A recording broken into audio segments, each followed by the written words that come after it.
अस्सलाम वालेकुम नाज़रीन, ड्रामा सीक्रेट्स में खुश आमदीद। ड्रामा सीरियल सुकून, इस ड्रामा सीरियल की पिछली दो अक़सात बहुत ही ज़्यादा इंटरेस्टिंग थी।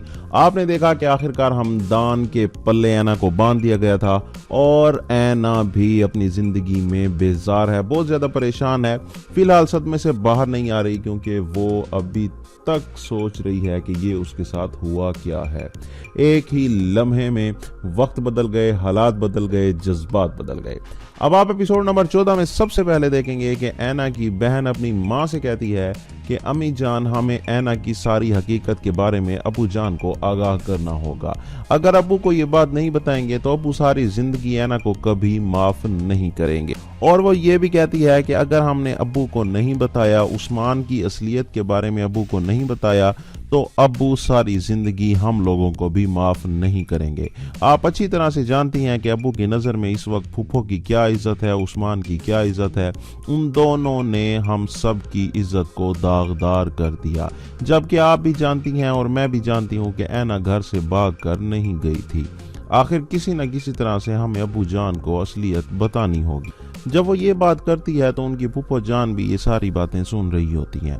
वो कहती है कि अगर ऐना का कोई कसूर नहीं था, ऐना इतनी ही बेकसूर थी, तो उसने ये हरकत क्यों की? उसे अपने बाप की इज्जत का ज़रा भी ख्याल नहीं आया। उसने तुम लोगों के लिए इतना कुछ किया और तुम बाहर गुल छड़े उड़ाती फिर रही हो।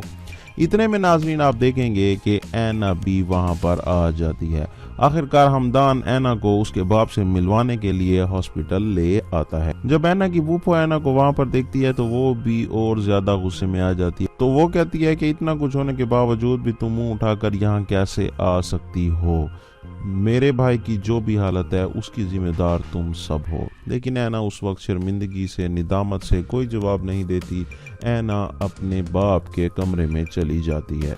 ऐना अपने बाप के पास जाती है और उसको जाकर बताती है कि अबू जान, मैं भागी नहीं थी, मैं ऐसी कोई गलती कभी नहीं कर सकती, ना मैं ऐसा सोच सकती हूँ। मैं हमेशा अगर अपना ज़िंदगी का लाइफ पार्टनर चुनूंगी तो उसमें आपकी मर्जी शामिल होगी। एक मर्तबा आप मेरी बात ज़रूर सुन लें। तो उसकी इस बात पर उसका बाप जवाब देता है कि मुझे तुम्हारी कोई बात नहीं सुननी, तुम मुझ पर एक एहसान करो, यहाँ से चली जाओ।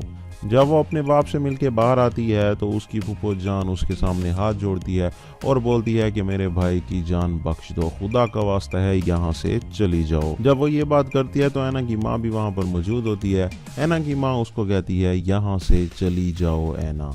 तो वो भी अपनी बेटी को वहाँ से भेजना चाहती है। तो जब वो ये सारी बातें कर रहे होते हैं तो हमदान वहाँ पर खड़ा सारी बातें सुन रहा होता है और वो अपनी बीवी से कहता है कि तुमने सुना नहीं इन्होंने क्या कहा? तुम्हारी अम्मी खुद यहाँ से जाने को कह रही हैं और तुम फिर भी खड़ी हो। वो उसको गाड़ी में बिठा कर वापस अपने घर ले आता है। तो नाज़रीन अब देखना ये है कि क्या हमदान उसको अपना पाएगा, क्या वो अपनी ज़िंदगी में खुश रह सकेगी, क्या ऐना भी अपनी ज़िंदगी में हमदान को वो शोहर का रुतबा दे सकेगी? जानने के लिए देखते रहिए ड्रामा सीरियल सुकून, सिर्फ ARY डिजिटल पर। वीडियो अच्छी लगी हो तो लाइक और शेयर ज़रूर करें और पाकिस्तान में चलने वाले तमाम मशहूर ड्रामों की नई अक़सात के बारे में और उनकी मुकम्मल कहानियों के बारे में सबसे पहले जानने के लिए हमारे इस चैनल को ज़रूर सब्सक्राइब करें।